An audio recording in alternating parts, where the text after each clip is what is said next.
हाँ, हेलो। शुभम, कैसे हो बेटा?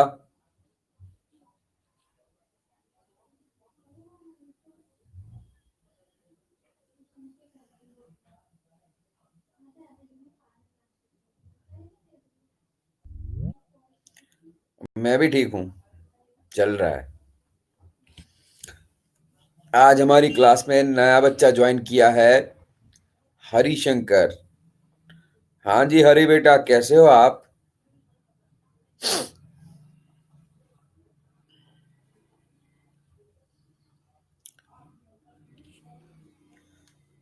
हरि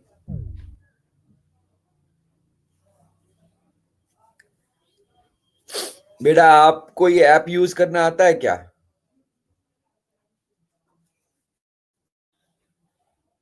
अभी आएगा सर। शुभम, अभी आएगा आएगा। अभी तो बस स्टार्टिंग की है। हरिशंकर बेटा, अगर आपको मेरी आवाज सुनाई दे रही है तो आप एक काम कीजिए। आप अगर लैपटॉप पे क्लास कर रहे हैं या फोन पे, तो आपका नाम जहां पर आएगा ना, आपके नाम के आगे मैसेज वाला एक आइकन होगा, मैसेज वाला एक सिंबल होगा। आप उस मैसेज वाले सिंबल पे क्लिक करके मुझे मैसेज कर सकते हो। मतलब अगर मैं कुछ पूछूं तो आप मैसेज भी कर सकते हो, और माइक्रोफोन भी ऑन कर सकते हैं।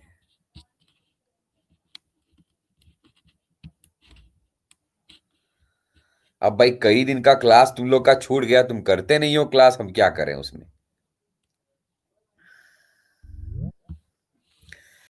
हाँ, हमने तो मेंडल वाला जेनेटिक्स स्टार्ट भी कर दिया। हमने मोनोहाइब्रिड क्रॉस, डाइहाइब्रिड क्रॉस पढ़ा दिया। आज हम जीन इंटरेक्शन स्टार्ट करने वाले हैं। आगे तो निकल ही गए।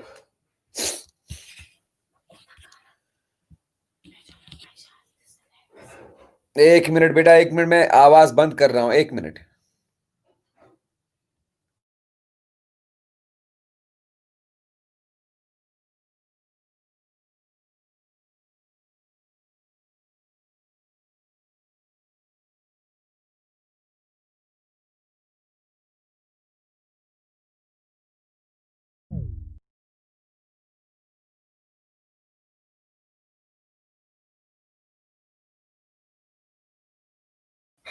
हाँ,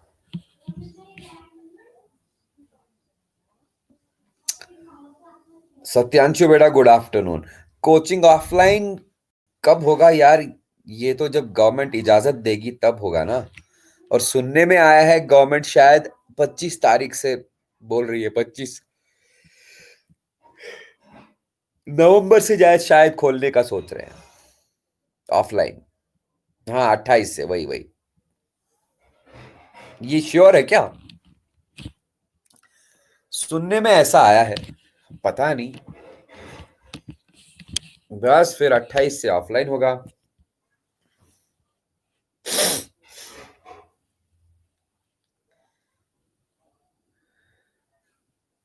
चलो कोई नहीं यार, जब होगा तब की तब देख लेंगे।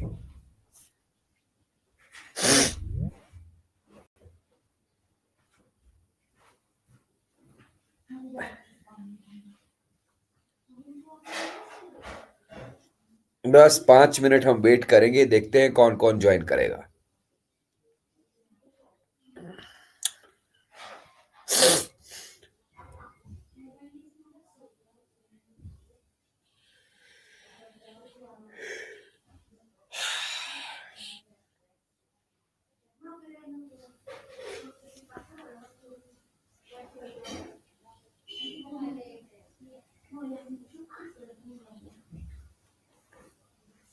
Good afternoon Praveen Kumar Gaurav. पिछली क्लास क्यों नहीं की तुमने?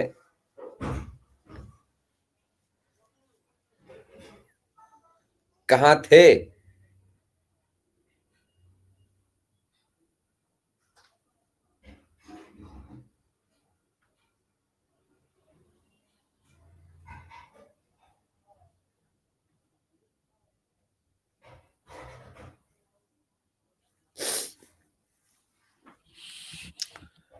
क्लास छोड़ के हाजीपुर क्यों चले गए?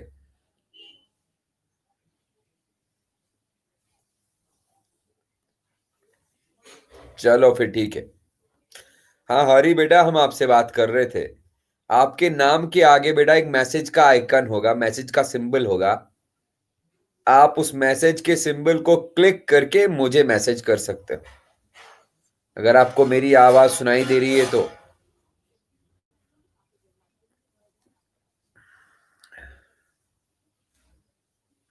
चलो भाई, हम अपनी क्लास स्टार्ट कर देते हैं, ठीक है ना? तो हमने पिछली क्लास में जीन इंटरेक्शन स्टार्ट किया था। जीन इंटरेक्शन का मतलब क्या है? जीन इंटरेक्शन का मतलब है, मैंने आपको बताया था बेटा, कि हर एक कैरेक्टर कंट्रोल होता है दो फैक्टर्स से। मेंडल ने बोला था every character is controlled by two factors, है ना? हर कैरेक्टर के पीछे दो फैक्टर्स होते हैं। आजकल की डेट में हम उन फैक्टर्स को जीन्स बोलते हैं। फॉर एग्जाम्पल, अगर पी प्लांट में प्लांट हाइट का कैरेक्टर है, पी प्लांट में प्लांट हाइट का कैरेक्टर, तो प्लांट हाइट का कैरेक्टर दो फैक्टर्स से कंट्रोल होता है। एक फैक्टर है कैपिटल टी और दूसरा फैक्टर है स्मॉल टी। आजकल हम कैपिटल टी और स्मॉल टी को फैक्टर नहीं बोलेंगे, जीन बोलेंगे, राइट? तो plant height controlled by two factors, या हम बोलेंगे plant height controlled by a gene. उस जीन के दो फॉर्म्स होंगे, एक फॉर्म है कैपिटल टी, दूसरा फॉर्म है स्मॉल टी, राइट? अगर कंडीशन ऐसा आ गया कैपिटल टी, तो मैं बोलूंगा प्लांट हाइट। सत्यांशु, आवाज नहीं आ रही क्या? रुको मैं रिफ्रेश करता हूं।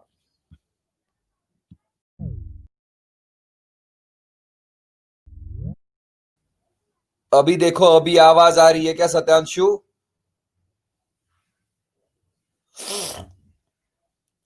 हाँ, अभी आवाज आ रही है, साउंड आ रही है।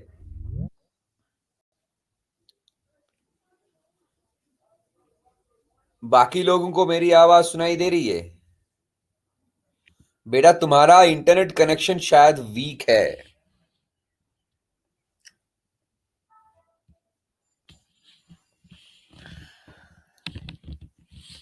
अब ठीक है, तो सुनो फिर। हमने पढ़ना है इंटरैक्शन ऑफ जीन्स या जीन इंटरैक्शन, ठीक है ना?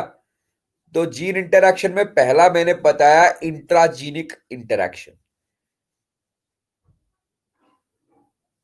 बेटा मैं थोड़ा बीमार हूं। इंट्राजीनिक इंटरैक्शन, ठीक है? पहले हम समझेंगे कि जीन इंटरैक्शन क्या है। मैंने आपको बताया था कि हर कैरेक्टर के पीछे दो फैक्टर्स होते हैं, या हर कैरेक्टर के पीछे एक जीन होता है। प्लांट हाइट के पीछे भी एक जीन है, प्लांट हाइट एक जीन से कंट्रोल होती है। उस जीन के दो फॉर्म्स हैं, कैपिटल टी और स्मॉल टी। अगर दोनों कैपिटल टी वाले फॉर्म्स एक साथ आ गए, तब हम बोलते हैं कंडीशन होमोजाइगस। ये हम मेंडल के बारे में बोल रहे हैं, मेंडल ने यही बोला था। अगर दोनों स्मॉल टी एक साथ आ रहे हैं, तब हम बोलेंगे होमोजाइगस। लेकिन अगर एक जीन का एक फॉर्म कैपिटल टी आया, दूसरा फॉर्म स्मॉल टी आया, तब हम बोलेंगे ये कंडीशन हीटेरोजाइगस वाली कंडीशन है। ठीक है, मैंने आपको मेंडल का मोनोहाइब्रिड क्रॉस बताया। ध्यान से सुनना मैं क्या बोल रहा हूं। मोनोहाइब्रिड क्रॉस में फिनोटिपिक रेशो कितना होता था? F2 जनरेशन में 3:1। ये था फिनोटिपिक रेशो। और जीनोटिपिक रेशो क्या होता था F2 जनरेशन में? 1:2:1। सिमिलरली मैंने आपको डाइहाइब्रिड क्रॉस बताया। डाइहाइब्रिड क्रॉस में मेंडल के F2 जनरेशन में रेशो आता था 9:3:3:1। ये फिनोटिपिक रेशो था, है ना? तो अब हम पढ़ने क्या वाले हैं? मैंने आपको बताया जीन इंटरेक्शन, इंट्राजीनिक इंटरेक्शन। एक जीन के ये दो फॉर्म्स, इन दो फॉर्म्स को बेटा हम बोलते हैं अलील्स या अलीलोमॉर्फ्स।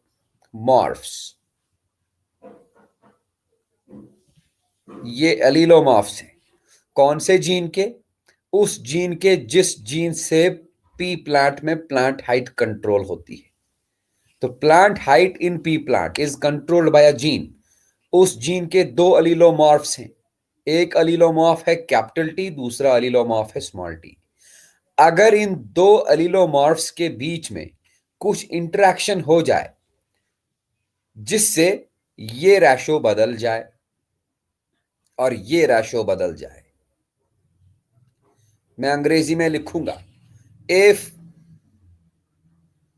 Interaction between two allelomorphs, allelomorph को हम शॉर्ट में अलील भी बोलते हैं। If interaction between two allelomorphs of the same gene, एक जीन के दो अलीलोमॉर्फ्स में इंटरैक्शन हो जाए, occur such that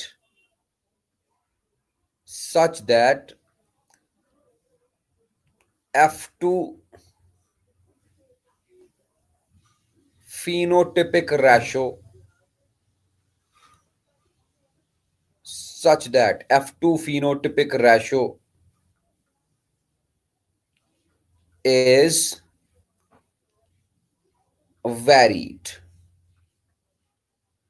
ये F2 phenotypic ratio वैरी हो जाए, F2 जनरेशन का phenotypic ratio वैरी हो जाए, दो अलील्स के बीच में अगर इंटरेक्शन हो जाए तो उस इंटरेक्शन को बेटा हम बोलते हैं क्या? इंट्राजीनिक इंटरेक्शन। एक ही जीन के एलील्स के बीच में इंटरेक्शन हो जाए जिससे F2 जनरेशन का फिनोटिपिक रेशो बदल जाए, उस इंटरेक्शन को हम इंट्राजीनिक इंटरेक्शन बोलते हैं। इंट्राजीनिक इंटरेक्शन के काफी टाइप्स हैं। फॉर एग्जाम्पल, एक टाइप है कोडोमिनेंस, दूसरा वाला टाइप है इनकम्प्लीट डोमिनेंस, तीसरा वाला टाइप है मल्टीपल अलीलिज्म, मल्टीपल अलीलिज्म।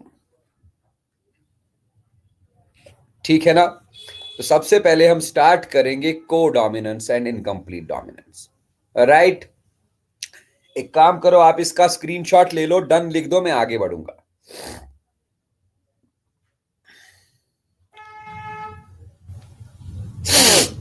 हाँ, जल्दी से डन लिख दो, मैं आगे बढ़ूंगा।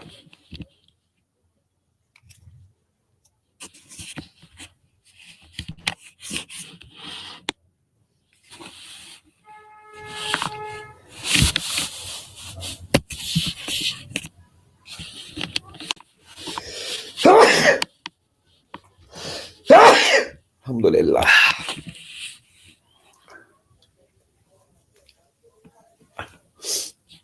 हाँ, शुभम ने स्क्रीनशॉट लिया, सत्यांशु ने लिया, प्रवीण कुमार ने लिया। चलो भाई, हरिशंकर को पता नहीं मेरी आवाज सुनाई दे रही है कि नहीं यार। अगर सुनाई दे रही है आवाज तो डन लिख के भेज दो ना। हाँ, जुकाम हो गया।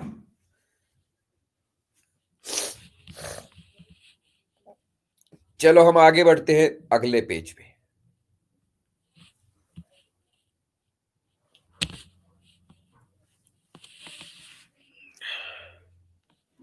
मुझे जुकाम होते ही रहता है। सबसे पहले हम बढ़ेंगे इनकम्प्लीट डोमिनेंस।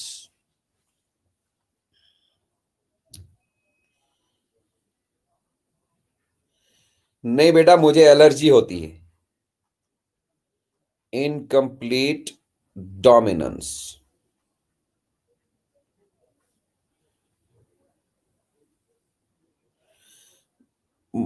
इनकम्प्लीट डोमिनेंस बेटा आपको तब समझ आएगा जब आपको लॉ ऑफ डोमिनेंस याद हो, जब आपको मोनोहाइब्रिड क्रॉस समझ आ गया होगा। देखो भाई, इनकम्प्लीट डोमिनेंस डिस्कवर किया था पहली बार कार्ल कोरेंस ने 1903 में। मैं लिखूं, incomplete dominance was discovered bye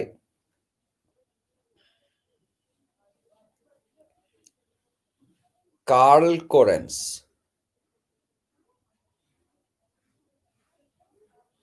in 1903 in 4 o'clock plant। 4 o'clock plant में कार्ल कोरेंस ने इनकम्प्लीट डोमिनेंस को डिस्कवर किया। 4 o'clock प्लांट को हम मिराबिलिस जलापा बोलते हैं। बॉटनिकल नेम है मिराबिलिस जलापा, राइट। तो क्या देखा इन्होंने? इन्होंने देखा 4 o'clock प्लांट में 3 तरह के प्लांट्स होते हैं। एक वो वाले जिनमें रेड फ्लावर्स होते हैं, एक वो वाले जिनमें व्हाइट फ्लावर्स होते हैं, और तीसरा टाइप भी है जिनमें पिंक फ्लावर्स होते हैं। हाँ, वही तो बोलने वाला हूं ना। तो कार्ल कोरेंस ने देखा मिराबिलिस जलापा में पी प्लांट में, सॉरी, मिराबिलिस जलापा प्लांट में 4 o'clock प्लांट में 3 तरह के प्लांट्स होते हैं। Plants with red flowers, plants with white flowers and plants with pink flowers. ठीक। तो इन्होंने किया क्या? इन्होंने एक 4 o'clock प्लांट लाया। इस प्लांट में थे रेड फ्लावर्स, रेड फ्लावर्स। इसको क्रॉस किया दूसरे मिराबिलिस जलापा प्लांट के साथ जिसमें भाई थे व्हाइट फ्लावर्स। रेड फ्लावर वाले प्लांट को व्हाइट फ्लावर वाले प्लांट के साथ क्रॉस किया। रेड फ्लावर्स के लिए मान लीजिए हम रखते हैं 2 factors, 2 genes, capital R capital R. ठीक है। व्हाइट फ्लावर के लिए रखेंगे हम स्मॉल आर स्मॉल आर। ठीक। अगर मेंडल के हिसाब से देखें तो कैपिटल आर स्मॉल आर के ऊपर डोमिनेंट हो जाएगा, स्मॉल आर को F1 जनरेशन में एक्सप्रेस नहीं होने देगा। ये भी शायद वही होप कर रहे थे।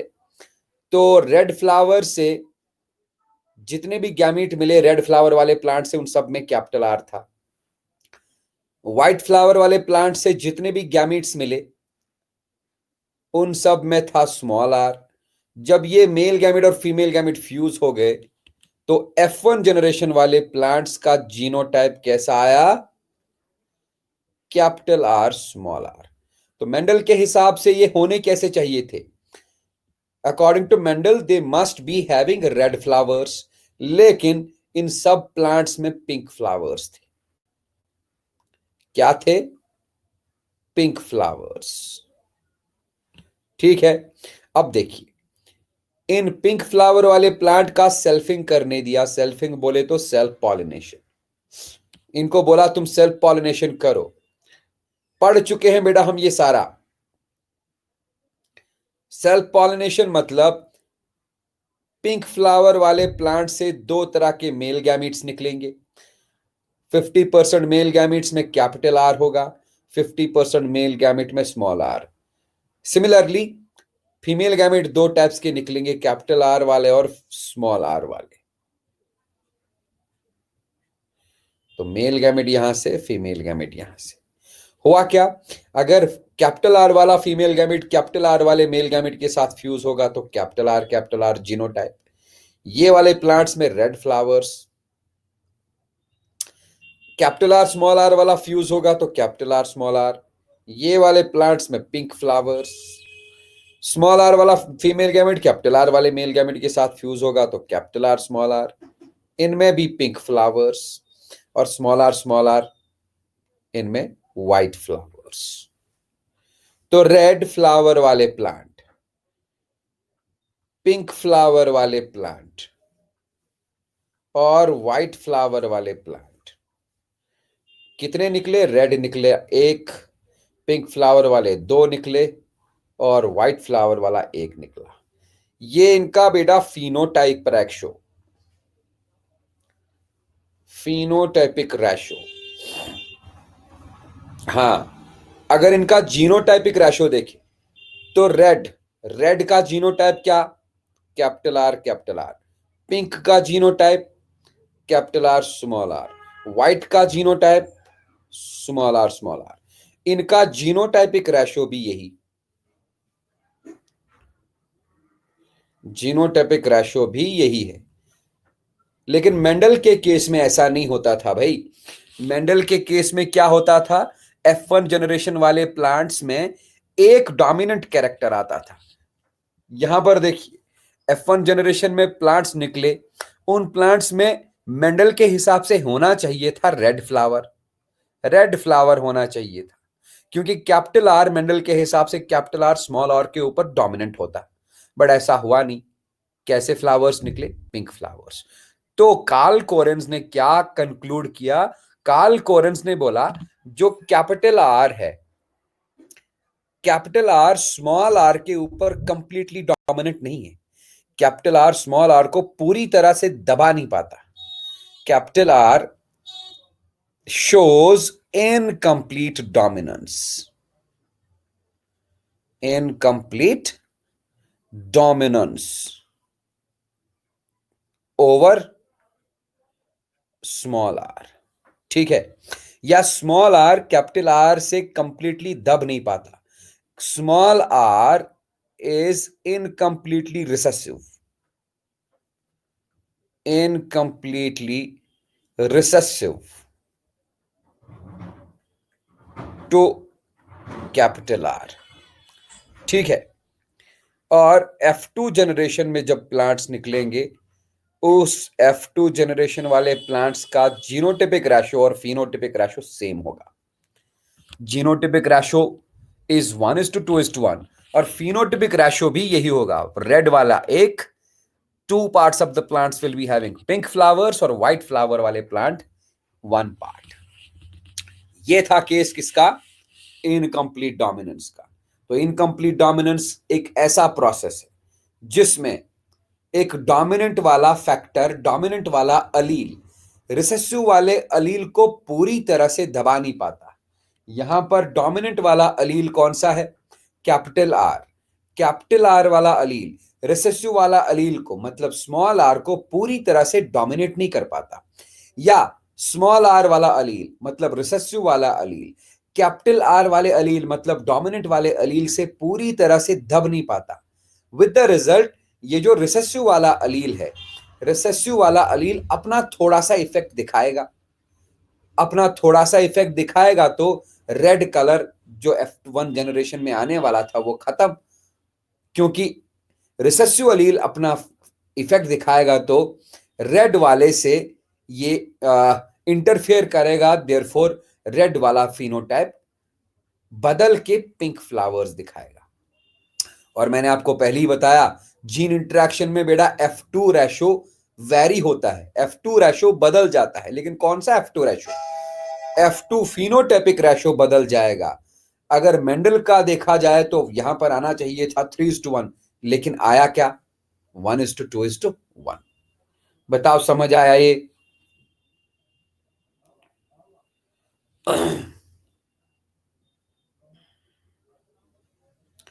हाँ, इसमें कोई शक है, कोई दिक्कत है तो बताओ, नहीं तो स्क्रीनशॉट लेके डन कर दो, आगे बढ़ेंगे।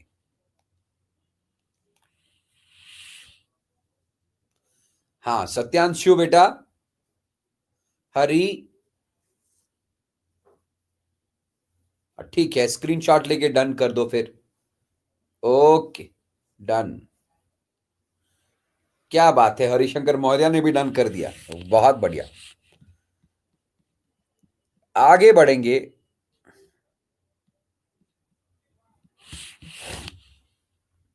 इस कोडोमिनेंस के कुछ और भी इनकम्प्लीट डोमिनेंस के कुछ और भी एग्जांपल्स हैं बेटा। सम अदर एग्जांपल्स, आपको वैसे एक एग्जांपल चाहिए था, वो मैंने बता दिया। मैं बस नाम बता दूंगा एग्जांपल्स का, करेंगे नहीं बाउ। Some other examples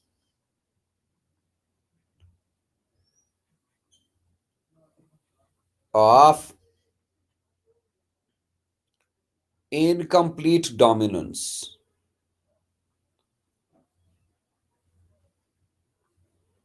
Some other examples of incomplete dominance are: number one,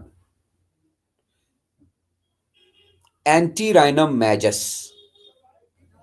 एक और प्लांट है, उसका नाम एंटीराइनम मैजस।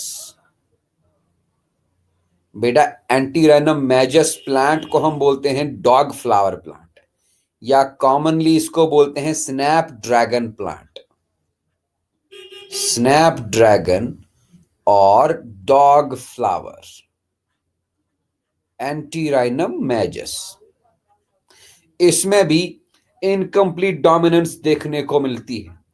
और एक एग्जांपल है एंडालूजियन फाउल।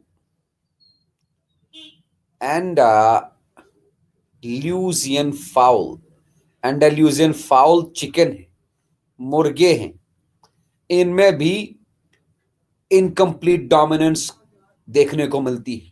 एंडालूजियन फाउल, इनका फेदर्स का कलर में इनकम्प्लीट डोमिनेंस दिखाई देता है। अगर आप इनको पढ़ना चाहते हो तो आप किसी भी बुक से पढ़ सकते हो, लेकिन बस एक एग्जाम्पल आपको चाहिए था, वो हम आपको बता दिए। सेकंड वाला जीन इंटरेक्शन है कोडोमिनेंस।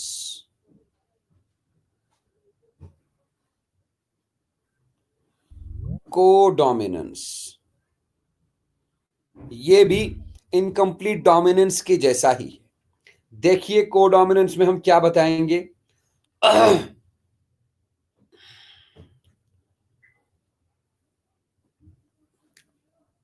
कोडोमिनेंस में आप एग्जाम्पल लेंगे कैटल का।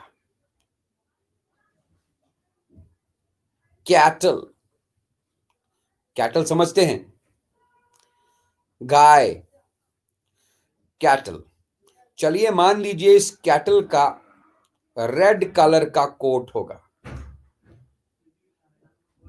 Red coat.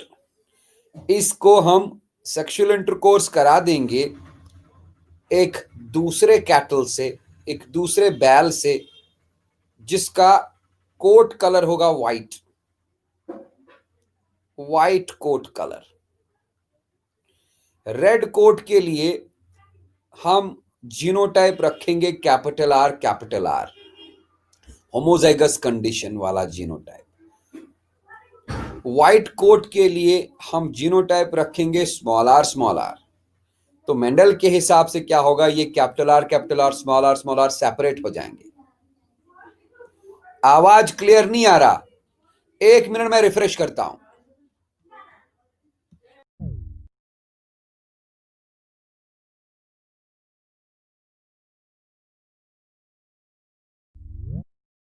हाँ अभी बताओ हरी, अभी आवाज कैसा है?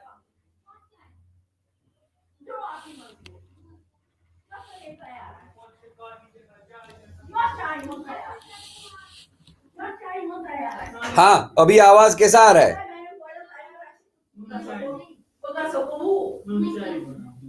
हरी, अरे बाकियों को आवाज आ रही है क्या? चलो ठीक है। तो रेड कोट के लिए हमने जीनोटाइप रखा capital R, capital R. White coat of the cattle के लिए रखा स्मॉल आर, स्मॉल आर। तो होगा क्या, ये जीन्स, ये अलील सेपरेट हो जाएंगे। गैमीट बनते वक्त कैपिटल आर वाले अलील्स और स्मॉल आर वाले अलील सेपरेट हो जाएंगे, मतलब गैमीट्स बनेंगे। व्हाइट कोट वाला कैटल भी गैमीट देगा, स्पर्म्स देगा। रेड कोट वाला गाय देगा एग्स। जब ये दोनों सेक्सुअल इंटरकोर्स करते वक्त फ्यूज हो जाएंगे तो कुछ ऐसा सीन मिलेगा। ये बना F1 जनरेशन ऑफ एनिमल्स। तो मेंडल के हिसाब से होना क्या चाहिए था इन कैटल के कोट का कलर? रेड, लेकिन रेड कलर है ही नहीं। फिर कैसा कलर है भाई? रोन कोट कलर। रोन कोट का मतलब रेड कलर का कोट होगा, लेकिन उसमें व्हाइट कलर के स्पॉट्स भी होंगे। समझ रहे हो बात? यहां पर होना चाहिए था, मेंडल के हिसाब से होना चाहिए था रेड कलर कोट। तब हम बोलते कैपिटल आर स्मॉल आर के ऊपर डोमिनेंट है ना। बट F1 जनरेशन में देखा गया कि रोन कोट आ गया। रोन कोट का मतलब क्या है भाई? रेड कलर कोट के ऊपर व्हाइट कलर के स्पॉट्स, या व्हाइट कलर के कोट के ऊपर रेड कलर के, हाँ, चितकबरा बोलते हैं इसको हिंदी में। सही बात है, चितकबरा, चितकबरा, जो भी बोले, जो भी लिखा आपने। रोन कोट क्या लिखा? चलो हिंदी में हम लिखते हैं चितकबरा। हाँ, चितकबरा कलर का कोट जिसमें रेड और व्हाइट स्पॉट्स दोनों होंगे। तो मतलब ये है बेटा जी, क्या मतलब है कि कैपिटल आर जिसकी वजह से रेड कोट कलर आएगा, और स्मॉल आर जिसकी वजह से व्हाइट कोट कलर आएगा, ये कैपिटल आर स्मॉल आर को डोमिनेट कर ही नहीं पाया। कैपिटल आर ने अपना इफेक्ट दिखाया रेड, और स्मॉल आर ने अपना इफेक्ट दिखाया व्हाइट। कैपिटल आर ने स्मॉल आर को डोमिनेट ही नहीं किया, और स्मॉल आर कैपिटल आर से रिसेसिव ही नहीं है। मतलब कैपिटल आर ने स्मॉल आर को दबाया ही नहीं, और स्मॉल आर कैपिटल आर की वजह से दबा ही नहीं। तो दोनों एक्सप्रेस हो गए। Both capital R and small R R expressed. दोनों दोनों अलील्स एक्सप्रेस हो गए। Why? Because they showed no dominance, they showed no dominance or recessiveness. They showed no dominance or recessiveness at all. Capital are small R को दबा ही नहीं पाया, small R capital R से दब ही नहीं पाया। दोनों एक्सप्रेस हो गए। दोनों में से कोई भी रिसेसिव नहीं, कोई भी डोमिनेंट नहीं। इसीलिए बेटा जी को डोमिनेंस को हम बोलते हैं नो डोमिनेंस, क्योंकि इसमें दोनों अलील्स एक्सप्रेस होते हैं।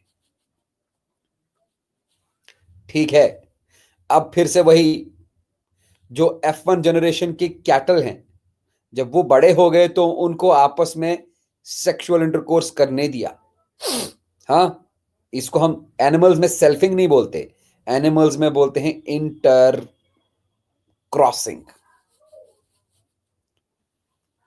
जब इंटर क्रॉसिंग हुआ F1 जनरेशन के ऑफस्प्रिंग्स का, तो इंटर क्रॉसिंग से रिजल्ट क्या निकला, जरा हम वो देखें।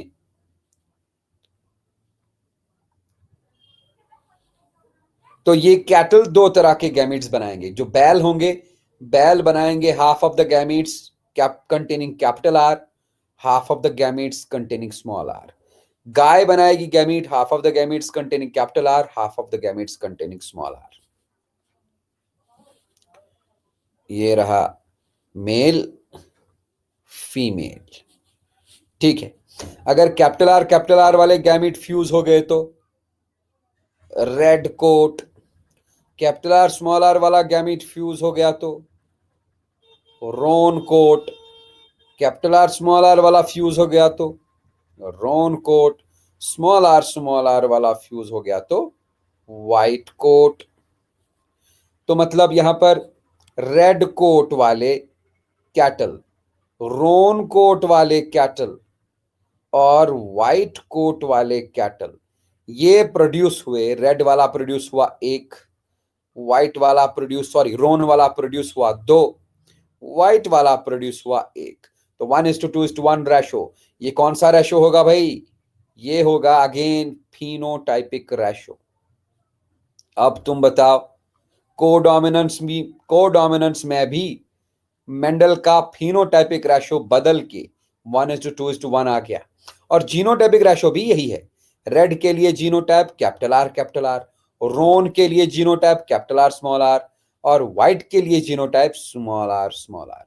तो जीनोटाइपिक रेशो भी यही, this is genotypic ratio as well. तो कोडोमिनेंस में भी फिनोटाइपिक रेशो और जीनोटाइपिक रेशो सेम। क्या समझे? 1:2:1। इनकम्प्लीट डोमिनेंस में भी जीनोटाइपिक रेशो और फिनोटाइपिक रेशो सेम। मैंने बताया था ना जीन इंटरेक्शन में मेंडल का F2 जनरेशन, ये F2 जनरेशन ही तो है। F2 जनरेशन का रेशो बदल जाता है। आप देखिए, F2 जनरेशन का रेशो 3:1 आना चाहिए था, फिनोटाइपिक रेशो बदल के आ गया 1:2:1। ये क्यों हो गया? ये इसलिए हो गया क्योंकि एक जीन के दो अलील्स आपस में इंटरेक्ट करते हैं। यहां पर जीन कौन सा था?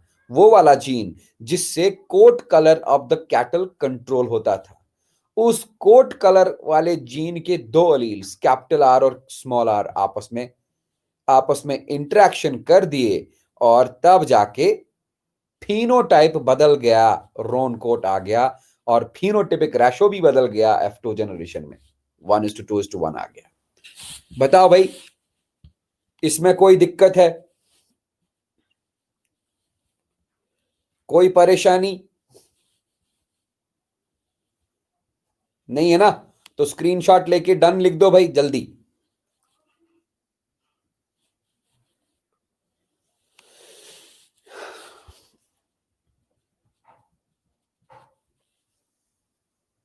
सत्यांशु,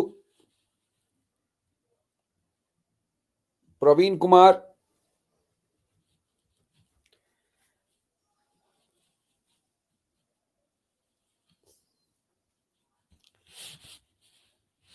हाँ स्क्रीनशॉट ले लिया ना सब लोग?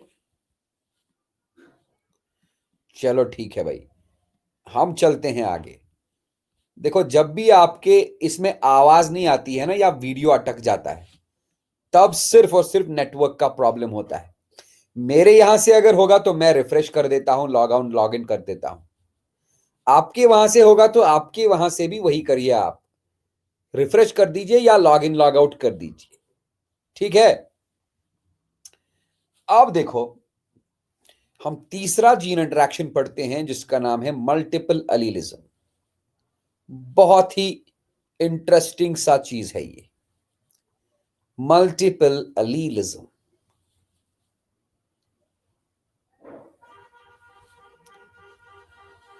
ये भी है डिविएशन फ्रॉम मेंडल्स बिहेवियर। देखो, मेंडल ने क्या बोला था? Every character is controlled by two factors.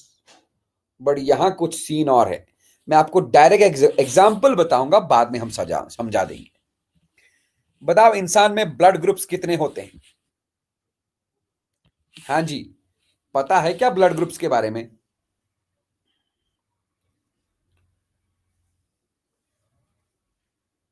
4। हाँ, चलो हम बताते हैं। एक ह्यूमन फिजियोलॉजिस्ट था, उसका नाम था Karl Landsteiner. Karl Landsteiner. Karl Landsteiner ने ह्यूमन ब्लड ग्रुप्स को डिस्कवर किया, और इन्होंने बताया ह्यूमंस में 4 तरह के ब्लड ग्रुप्स होते हैं। ब्लड ग्रुप्स कौन कौन सा? Blood group A, B, A B and O blood group. ठीक है ना? हम इन ब्लड ग्रुप्स को कुछ जेनेटिक्स के तरीके से देखेंगे। देखिए, हम बोलेंगे कि ब्लड ग्रुप्स जो हैं they are controlled by a gene,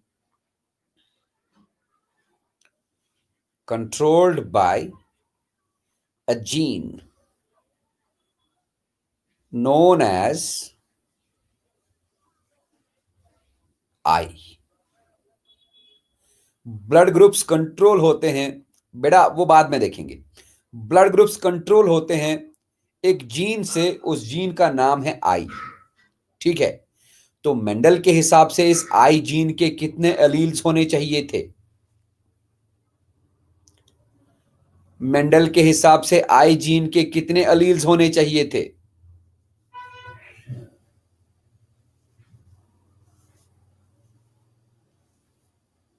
सुन रहे हो ना मैं क्या पूछ रहा हूं?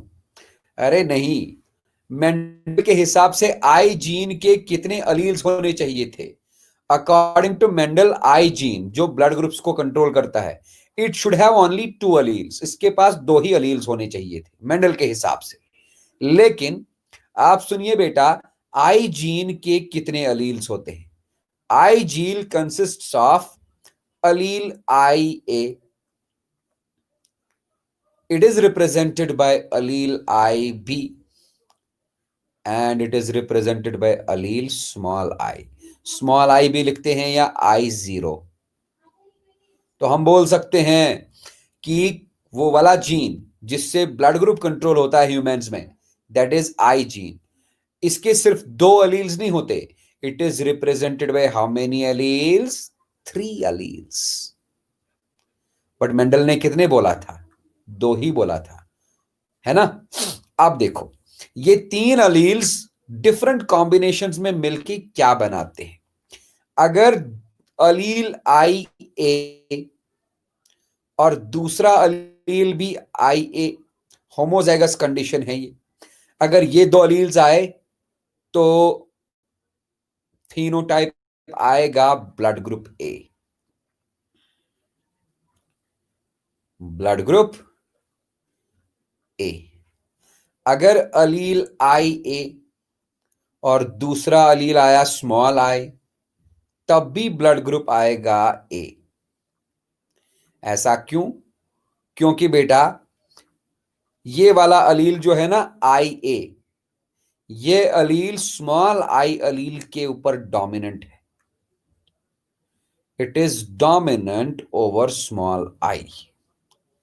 ठीक है, अगर जीनोटाइप आया आई बी, तो ब्लड ग्रुप आएगा B. Blood group B, homozygous condition.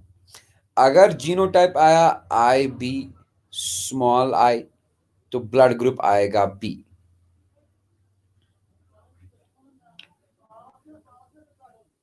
ये क्यों? इसका मतलब आई बी स्मॉल आई के ऊपर क्या है? डोमिनेंट है। ठीक है, अगर जीनोटाइप आया आई बी, तब ब्लड ग्रुप आएगा A B. Blood group A B, right.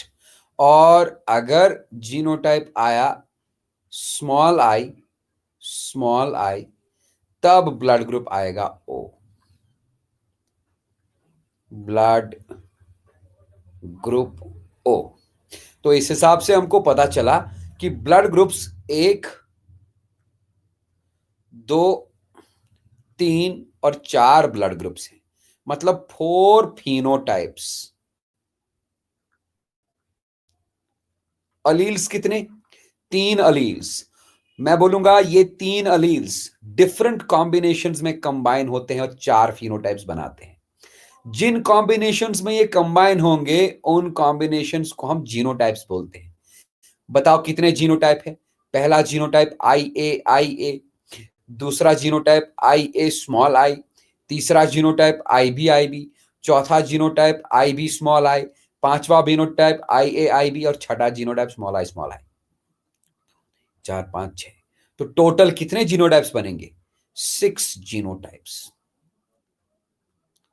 अब देखो, मेंडल के हिसाब से क्या होता था? मेंडल ने बोला था अगर कैरेक्टर है, उस कैरेक्टर को केवल 2 ही एलील्स कंट्रोल करेंगे, एक जीन कंट्रोल करेगा, उस जीन के 2 अलील्स होंगे, है ना। और उस 2 अलील की वजह से सिर्फ 2 ही फिनोटाइप आ सकता है, सॉरी 3 फिनोटाइप आ सकता है। अगर अलील डोमिनेंट डोमिनेंट अलील होमोजाइगस में कंडीशन में आ गए तो डोमिनेंट फिनोटाइप आएगा, मेंडल के हिसाब से बोल रहा हूं। अगर रिसेसिव अलील होमोजाइगस कंडीशन में आएगा तो रिसेसिव फिनोटाइप आएगा। लेकिन अगर डोमिनेंट रिसेसिव आ गया तब भी डोमिनेंट फिनोटाइप ही, फिनोटाइप 2 ही आएंगे, जीनोटाइप 3 आएंगे। बट यहां हम देख रहे हैं टोटल यहां पर 3 अलील्स हैं, एक जीन के 3 अलील्स। ये 3 अलील्स बेटा 4 फिनोटाइप्स प्रोड्यूस करते हैं और 6 जीनोटाइप्स। तो अगर एक कैरेक्टर एक जीन से कंट्रोल होता है और उस जीन में 2 से ज्यादा अलील्स हैं, then the process is known as multiple allelism. And blood grouping, human blood grouping is a case of multiple allelism. मैं यहां पर लिखूंगा, if a gene is represented by, if a gene is represented by more than 2 alleles, more than 2 alleles, the process is known as multiple allelism. Multiple allelism. Right, example में हम दे सकते हैं human A B O blood groups.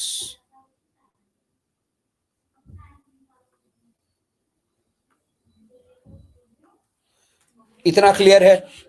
इसमें कोई doubt है? इसमें कोई दिक्कत है तो बताओ।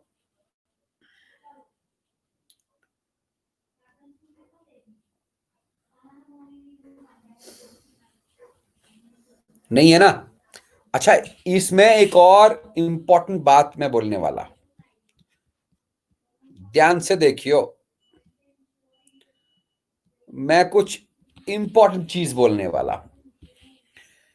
जो ब्लड ग्रुप ए बी है ना बेटा, ब्लड ग्रुप ए बी, इसको जरा नोटिस करो तुम लोग। Blood group A B, blood group A B का जीनोटाइप क्या है? I A I B. ठीक है, यहां पर जो अलील आई ए है, I A Aleel I B को पूरी तरह से दबा नहीं पाता और आई बी अलील आई ए अलील को भी दबा नहीं पाता। आई ए अलील भी एक्सप्रेस होगा, अपना इफेक्ट दिखाएगा। कौन सा इफेक्ट? ए वाला इफेक्ट। और आई बी अलील भी एक्सप्रेस होगा, ये भी अपना इफेक्ट दिखाएगा। कौन सा इफेक्ट? बी वाला इफेक्ट। मतलब यहां पर दोनों में से कोई भी रिसेसिव नहीं है। आई ए और I B alleles are equally recessive, they are equally dominant. That is why हम बोल सकते हैं ब्लड ग्रुप ए बी जो है, it is a case of codominance. क्या समझे? Blood group A B is a case of codominance. अब बताओ।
हेलो। अरे क्या बोल रहे हो? वीडियो पॉज, वीडियो फंस गया, आवाज नहीं आ रही। आ तो रही है। हेलो। हाँ, प्रवीण कुमार, शुभम, सत्यांशु, हरी, आवाज आ रही है ना? हाँ, तो जल्दी से बेटा स्क्रीनशॉट लेके डन लिख दो ना। जल्दी जल्दी स्क्रीनशॉट ले लो।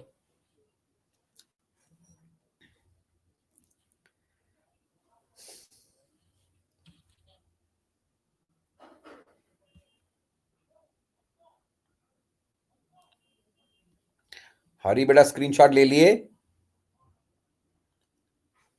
अगले पेज पे चलूं?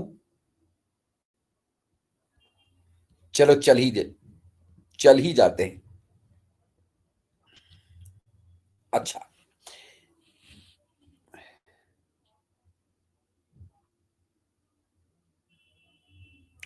हैंड टाइप बना हुआ है। हैंड टाइप मतलब अगर मैं कुछ पूछूं, अगर आप उस हैंड वाले पे क्लिक करोगे तो मुझे दिखाई देगा कि आपको कोई डाउट है। हैंड रेज, जैसे हम हाँ क्लास में बोलते हैं ना, जरा हैंड उठाओ, अपना हाथ उठाओ, हैंड रेज करो। हैंड रेज वाला ऑप्शन, मतलब अगर आपको कोई कुछ पूछना हो तो आप पहले हैंड रेज करते हो, फिर मुझे यहां पता चलेगा कि हाँ भाई क्या बात है, तब आप डाउट पूछोगे। लेकिन अब आप लोग यूज ही नहीं करते उसको, आप डायरेक्टली डाउट ही पूछते हो, तो ये उतना ज्यादा मायने नहीं रखता। ठीक है ना? अब देखो, मैं बताऊंगा आपको inheritance of RH factor. Inheritance of are H factor. भाई ये आर एच फैक्टर क्या है, इसके बारे में थोड़ा सा हम देखेंगे। आर एच फैक्टर, देखो आर एच एक प्रोटीन है। It is a protein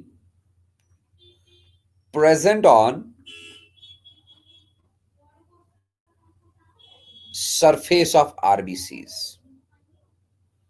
surface of RBCs एक प्रोटीन है जो आरबीसी के सरफेस पे हो सकता है, हो भी सकता है, नहीं भी हो सकता।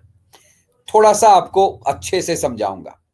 मान लो ये एक आरबीसी है, रेड ब्लड कार्पस। अगर इस आरबीसी के सरफेस पे एक ब्लड ग्रुप प्रोटीन है, इस ब्लड ग्रुप एंटीजन का नाम है कैपिटल ए, और इसके ऊपर एक और प्रोटीन है, उस प्रोटीन का नाम है आर एच, तब हम बोलेंगे इस बंदे का ब्लड ग्रुप होगा ए पॉजिटिव। लेकिन अगर आरबीसीज के सरफेस पे एक ब्लड ग्रुप प्रोटीन है जिसका नाम है ए, और आरएच प्रोटीन है ही नहीं, तब हम बोलेंगे बंदे का ब्लड ग्रुप है ए नेगेटिव। ये ए क्या है बेटा? ये एक ग्लाइको प्रोटीन है, प्रोटीन ही मान लो। ये प्रोटीन आता है तब जब ब्लड ग्रुप क्या होगा? ए। जिस इंसान का ब्लड ग्रुप ए होगा ना, उसके आरबीसी सरफेस पे ब्लड ग्रुप प्रोटीन ए होगा। इन ब्लड ग्रुप प्रोटीन्स को हम ब्लड ग्रुप एंटीजेंस बोलते हैं, और उसके ब्लड प्लाज्मा में एंटीबॉडीज होंगी। एंटीबॉडीज होंगी बी एंटीबॉडीज, स्मॉल बी। ये आप लोगों ने बेटा 11th क्लास में पढ़ा होगा, आई गेस। ठीक है ना? सिमिलरली अगर किसी इंसान का ब्लड ग्रुप बी है, तो बी ब्लड ग्रुप वाले इंसान के आरबीसी सरफेस पे होगा blood group protein B. B blood group वाले इंसान के आरबीसी सरफेस पे होगा blood group protein B. Blood group protein B. और अगर इसके आरबीसी पे आर एच फैक्टर हुआ, आर एच प्रोटीन हुआ, then it will be B positive, और अगर नहीं हुआ तो देन बी नेगेटिव। सेम कहानी है किसके साथ? ए बी ब्लड ग्रुप के साथ। अगर इंसान का ब्लड ग्रुप ए बी है, तो आरबीसी के सरफेस पे ब्लड ग्रुप एंटीजन ए भी होगा और ब्लड ग्रुप एंटीजन बी भी होगा, ए बी। और आरबीसी सरफेस पे अगर आरएच प्रोटीन भी है तब इसका ब्लड ग्रुप हुआ ए बी पॉजिटिव। लेकिन अगर इसकी आरबीसी सरफेस पे आरएच प्रोटीन नहीं हुआ, सिर्फ blood group antigen A and blood group antigen B, तब इसका ब्लड ग्रुप बनेगा ए बी नेगेटिव। अब बताओ कितने ब्लड ग्रुप हुए? 2 2 4 2 6। सिमिलरली ओ ब्लड ग्रुप वाला सीन कुछ ऐसा है। आरबीसी सरफेस के ऊपर ना तो ब्लड ग्रुप एंटीजन ए होगा ना ब्लड ग्रुप एंटीजन बी होगा, बट अगर आरबीसी सरफेस पे आरएच प्रोटीन है तब ओ पॉजिटिव, और अगर आरबीसी सरफेस पे आरएच प्रोटीन है ही नहीं तब ओ नेगेटिव। ये रहे हमारे कितने ब्लड ग्रुप्स? 8 blood groups. 4 तो मैं आपको बता चुका हूं, ए बी एंड ओ। ये आरएच प्रोटीन वाला खेल अभी समझाऊंगा, सुन लो। आरएच एक प्रोटीन है, it is present on the surface of RBCs. अगर इंसान के आरबीसी के ऊपर आरएच प्रोटीन है तो हाँ सही है, लैंडस्टेनर एंड विनर। अगर आरएच प्रोटीन है तो पॉजिटिव ब्लड ग्रुप रहेगा, अगर आरएच प्रोटीन आरबीसी के सरफेस पे नहीं है तो नेगेटिव ब्लड ग्रुप रहेगा। चलिए बेटा, हम एक काम करते हैं, हम एक इंसान को लेते हैं, एक बंदे को लेते हैं, उसमें जीनोटाइप है R R, a man having genotype R R. R R genotype मतलब इसके आरबीसी सरफेस पे आरएच प्रोटीन होगा। आरएच प्रोटीन बनता है एक जीन से, उस जीन का नाम है आर। ये gene are capital are form में भी हो सकता है, स्मॉल आर फॉर्म में भी हो सकता है। इस मैन का शादी करा देंगे एक वुमन के साथ जिसमें जीनोटाइप होगा स्मॉल आर स्मॉल आर। मतलब कहने का यह है कि इस मैन में आरएच प्रोटीन बनेगा और वुमेन में आरएच प्रोटीन नहीं बनेगा, आरएच प्रोटीन एब्सेंट। राइट। तो वुमेन क्या है? नेगेटिव ब्लड ग्रुप वाली, और मैन क्या है? पॉजिटिव ब्लड ग्रुप वाला। अब क्या होगा? मैन आर वाला अलील देगा और वुमेन स्मॉल आर वाला अलील देगी, तो सीन कुछ ऐसा बनेगा F1 जनरेशन में, capital are small R. Capital are small R के ऊपर डोमिनेंट है, देयरफॉर इन बंदे में, इन ऑफस्प्रिंग्स में क्या होगा? They will be are H positive. तो कहने का मतलब बेटा यही है कि आर एच पॉजिटिव मतलब RBC surface will be having RH protein. और फिर ब्लड ग्रुप कोई सा भी हो इसमें, अगर ए ब्लड ग्रुप है तो ए पॉजिटिव, मैं ऑलरेडी बोल चुका हूं। बी ब्लड ग्रुप हो तो B positive, A B blood group हो तो A B positive, O blood group हो तो ओ पॉजिटिव। बताओ सही है कि गलत? समझ आया ये?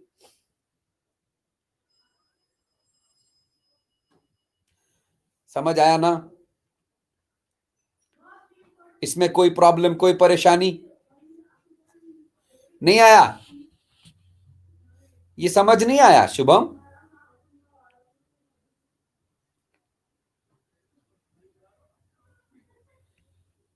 ठीक है, मैं दूसरा एग्जाम्पल देता हूं, इधर देखो।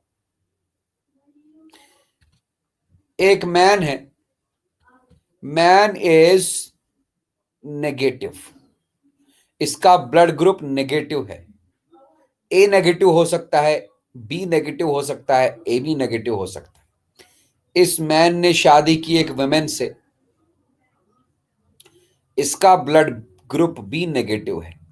ए negative, B negative, A B negative, O negative, कुछ भी हो सकता है। चलिए नेगेटिव ब्लड ग्रुप है तो इस मैन का ब्लड ग्रुप, इसका जीनोटाइप हम स्मॉल आर रखेंगे, और इसका भी नेगेटिव तो स्मॉल आर। होगा क्या? Offsprings will be having the genotype of small R. तो ये सारे ऑफस्प्रिंग्स होंगे R H negative. Negative means इनके आरबीसी सरफेस पे will be having no R H protein. Simple सी बात है भाई, इसमें समझाने की बात ही नहीं। नेगेटिव मतलब ए नेगेटिव हो सकता है, बी नेगेटिव हो सकता है, A B negative, O negative. क्या समझे? हाँ, is it clear now? R R का मतलब रेड नहीं यार, मैं यहां रेड कलर थोड़ी बोल रहा हूं भाई। यहां पर आर रिप्रेजेंट करता है, here R represents R H, capital R represents R H positive. Red वेड्स वो तो भूल ही जाओ। यहां पर देखो, आर एच प्रोटीन, प्रोटीन बनता है ना जीन की वजह से। हमने सपोज कर लिया, सपोज एक जीन है उससे आर एच प्रोटीन बनेगा, उस जीन का एक अलील कैपिटल आर, दूसरा अलील स्मॉल आर, तो यहां पर रेड कलर की बात कहां से आई?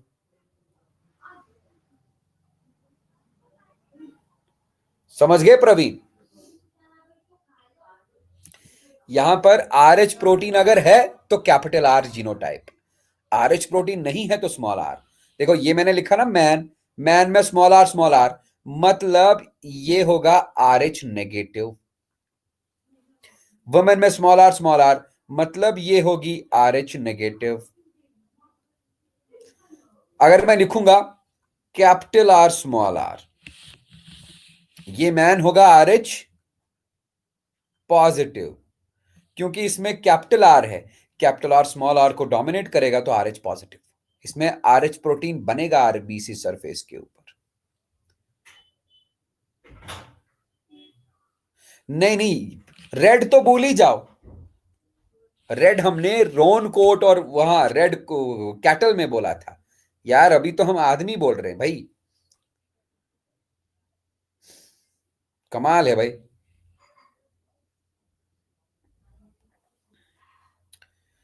ये क्लियर है ना? स्क्रीनशॉट लेके डन कर दो जल्दी से।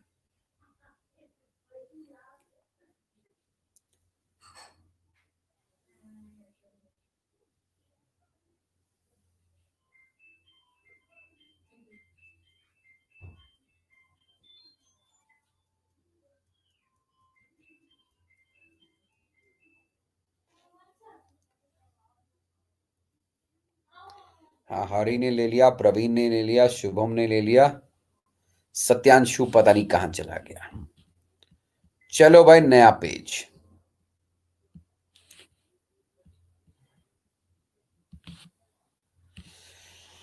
इसी मल्टीपल अलीलिज्म का मैं एक और एग्जांपल दूंगा, उससे ज्यादा क्लियर हो जाएगा।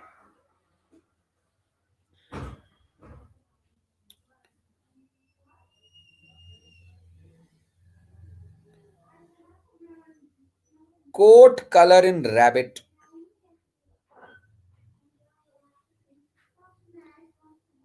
Coat colour in rabbit, rabbit समझते हो?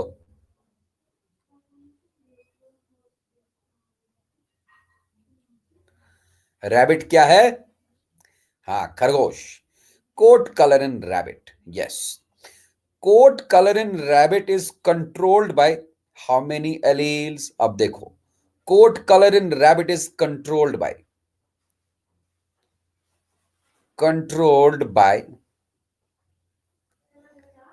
a gene having a gene having 4 alleles, अब देखो मेंडल ने क्या बोला था, एक जीन के केवल 2 ही अलील्स हो सकते हैं। अब यहां पर ब्लड ग्रुप्स में हमने देखा ब्लड ग्रुप वाले जीन के 3 अलील्स हैं, और कोट कलर इन रैबिट एक ऐसे जीन से कंट्रोल होता है जिसके 4 अलील्स हैं। Coat colour in rabbit is controlled by a gene having 4 alleles. कौन कौन से alleles? Capital C, small C, ऊपर लिखूंगा सी एच, फिर स्मॉल सी, ऊपर लिखूंगा एच, फिर स्मॉल सी। तो क्या लिखा मैंने? रैबिट का कोट कलर 4 अलील्स एक ऐसे जीन से कंट्रोल हो गया जिसमें 4 अलील्स होते हैं। एक अलील कैपिटल सी, दूसरा अलील स्मॉल सी सी एच, तीसरा अलील स्मॉल सी एच, चौथा अलील स्मॉल सी। ध्यान से सुनियो मैं क्या बोल रहा हूं। इन अलील्स का डोमिनेंस लेवल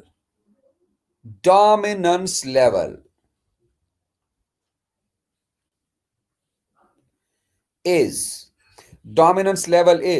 सबसे डोमिनेंट अलील कैपिटल सी, उससे कम dominant small C C H, इससे कम डोमिनेंट स्मॉल सी एच, और इससे कम डोमिनेंट स्मॉल सी। मतलब सबसे रिसेसिव स्मॉल सी। स्मॉल सी जिसके साथ भी आएगा उसके साथ ही एक्सप्रेस ही नहीं होगा। अगर स्मॉल सी एच के साथ आया तो इफेक्ट आएगा स्मॉल सी एच का। अगर स्मॉल सी सी एच के साथ आया तो इफेक्ट आएगा स्मॉल सी एच का। अगर स्मॉल सी कैपिटल सी के साथ आएगा तो इफेक्ट आएगा कैपिटल सी का। स्मॉल सी अपना इफेक्ट तब दिखाएगा जब ये होमोजाइगस कंडीशन में होगा। Is it okay? कोई दिक्कत? अभी देखो ध्यान से, अगर जीनोटाइप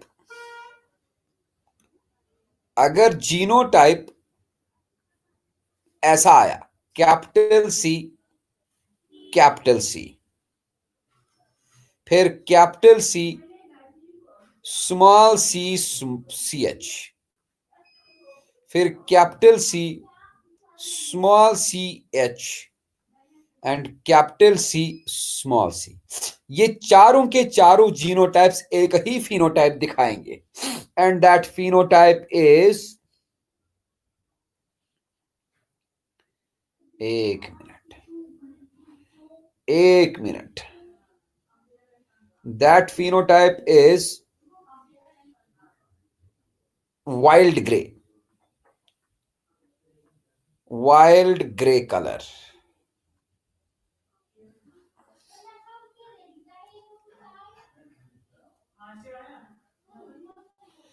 अगर जीनोटाइप्स आएंगे small C C H, small C H, small C H, एक मिनट, small C H, small C H, small C, ये 3 जीनोटाइप्स क्या देंगे? They will produce silver grey colour.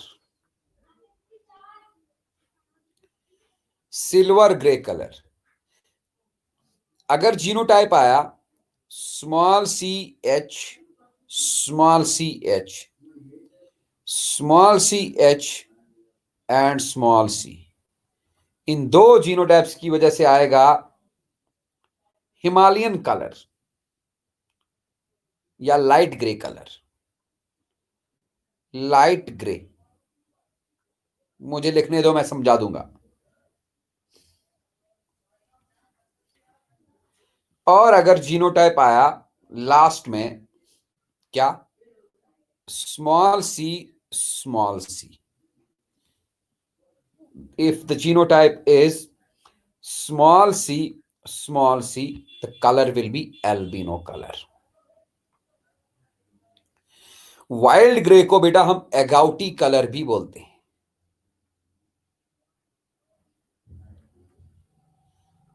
Silver grey को हम चिंचिला कलर भी बोलते हैं।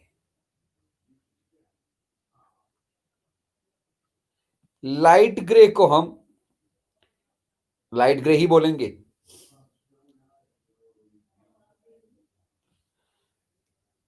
या हिमालयन कलर।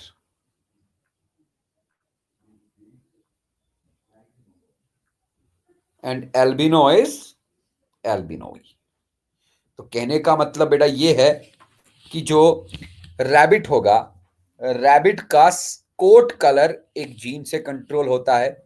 उस जीन के 4 अलील्स हैं। ये 4 अलील्स का डोमिनेंस लेवल मैंने आपको दिखा दिया। सबसे डोमिनेंट इसमें, हाँ हरी पूछो, हरी कोई प्रॉब्लम है क्या? सबसे डोमिनेंट कैपिटल सी, सबसे रिसेसिव स्मॉल सी। अगर जीनोटाइप कैपिटल सी आया, कैपिटल सी के साथ अगर कैपिटल सी, तो होमोजाइगस डोमिनेंट। कैपिटल सी के साथ अगर कैपिटल सी सी एच, तो हेटेरोजाइगस डोमिनेंट। ये वाला भी हेटेरोजाइगस डोमिनेंट, ये वाला भी हेटेरोजाइगस डोमिनेंट। इन 4 जीनोटाइप्स की वजह से वाइल्ड ग्रे कलर आएगा कोट का। अच्छा, अगर आप कैपिटल सी निकाल के स्मॉल सी के साथ जीनोटाइप आएंगे, देखिए आप, small C H, small C H, ये बना होमोजाइगस, ये बना हेटेरोजाइगस, ये बना हेटेरोजाइगस। इन 3 जीनोटाइप्स की वजह से आएगा चिंचिला कलर। और small C H, small C H, small C H, small C की वजह से आएगा light grey colour. And small C की वजह से आएगा एल्बिनो कलर। मतलब एक जीन के 4 अलील्स, और ये 4 अलील्स कितने फिनोटाइप्स बनाएंगे? फिनोटाइप देखो 4, 4 अलील्स, 4 फिनोटाइप्स। एंड जीनोटाइप देखो कितने, 1 2 3 4 5 6 7 8 9 10, 10 genotypes. The coat color in skin, coat color in rabbit is also a case of multiple allelism. क्या समझे? समझ आया ये, या इसमें कोई डाउट है? Is there any doubt in this?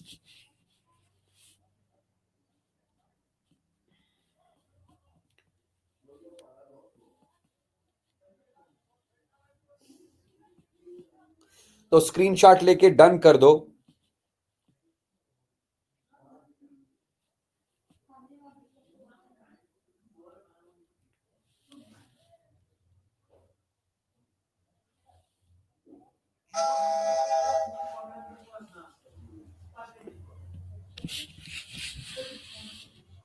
हो गया ना?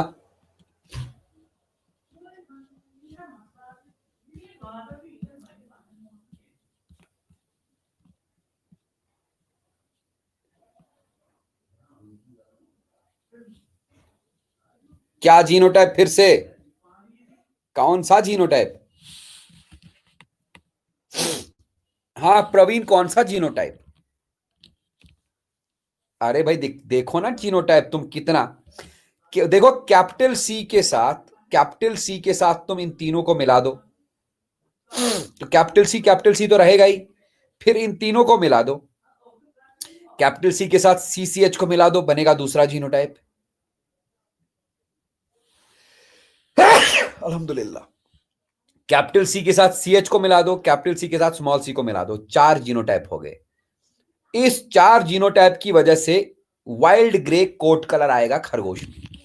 वाइल्ड ग्रे कोट कलर को हम एगौटी कलर भी बोलते हैं।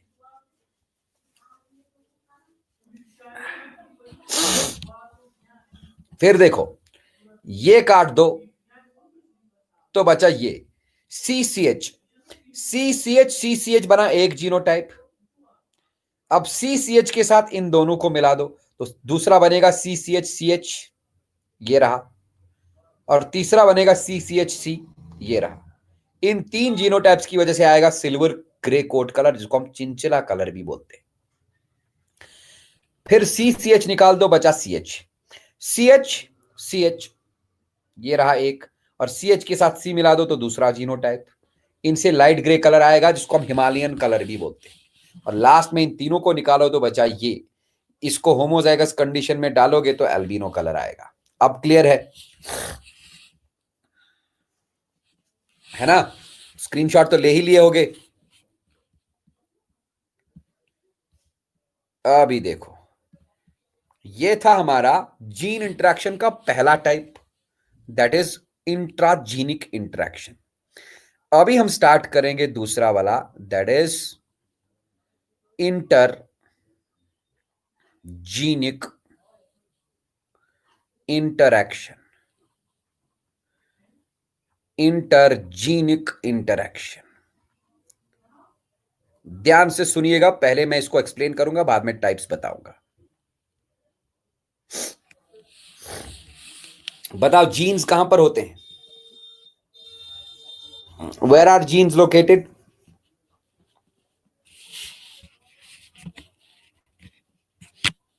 हाँ जल्दी बोलो। अरे भाई जीन्स क्रोमोसोम के ऊपर होते हैं, डीएनए क्रोमोसोम्स के अंदर होता है ना। हाँ डीएनए में, तो डीएनए खुद किसके अंदर होता है? क्रोमोसोम में। ध्यान से सुनना मैं क्या बोल रहा हूं। मान लो हमने यहां पर एक क्रोमोसोम ड्रॉ किया,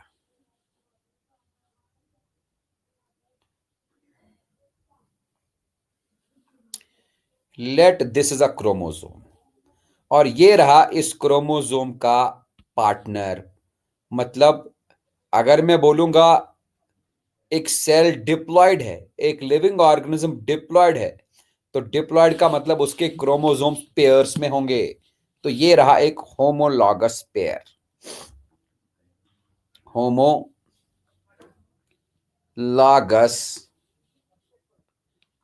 पेयर ऑफ क्रोमोसोम्स। समझने वाली बात है ये, ध्यान से सुनना। चलो मान लेते हैं इस होमोलॉगस पेयर के ऊपर ये रहा एक जीन,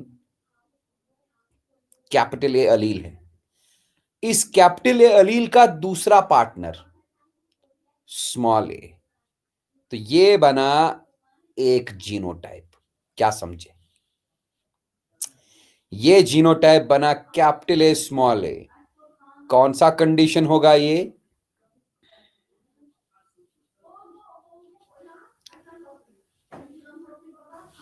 हेटेरोजाइगस कंडीशन। समझ लिए? मान लो यहां पर जीन है, let that gene is B, और यहां पर बी। ये देखो, ये बना कौन सा कंडीशन?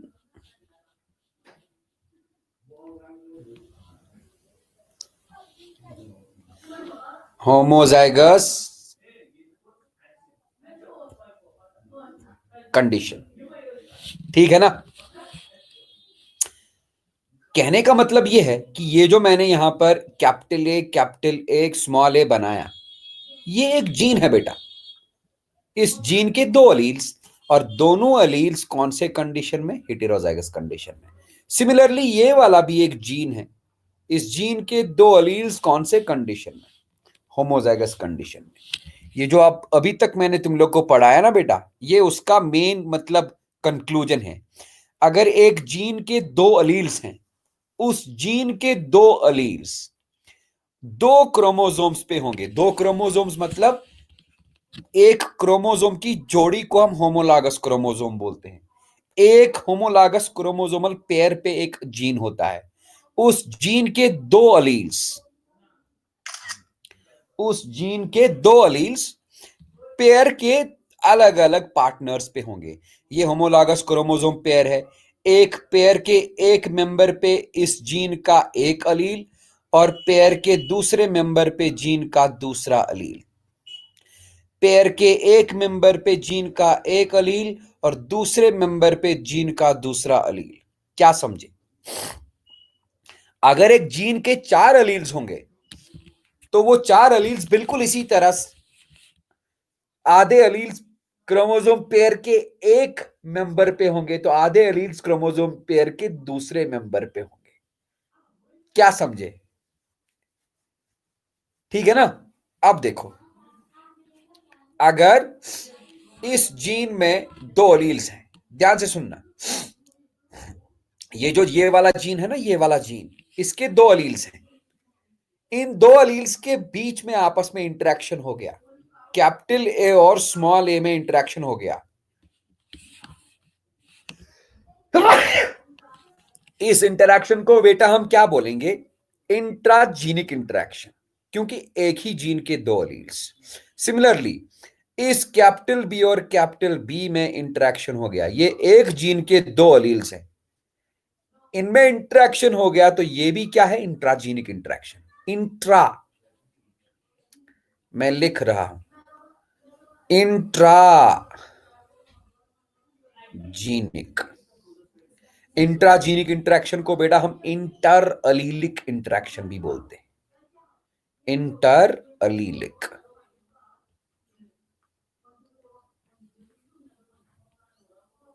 इंटरैक्शन। अभी दूसरा केस देखो, ये रहा क्रोमोसोम,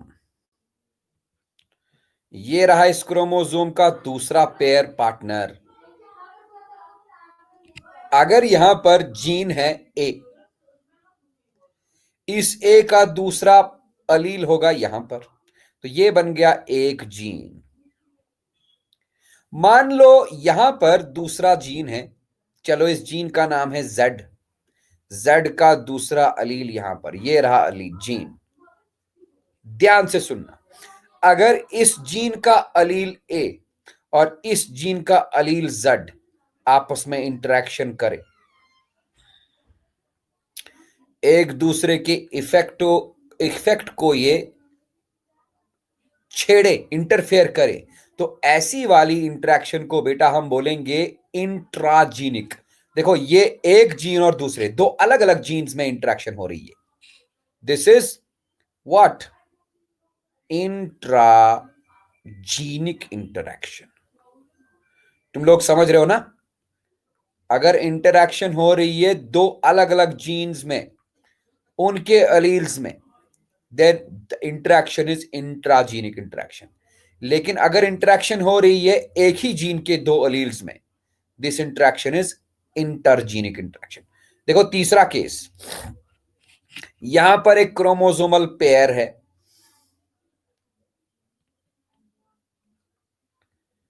इस क्रोमोसोमल पेयर पे एक जीन पी, ये एक जीन है ना? चलो इस क्रोमोसोमल पेयर का नाम हम रखेंगे फर्स्ट पेयर। सेल में, न्यूक्लियस में एक और पेयर है,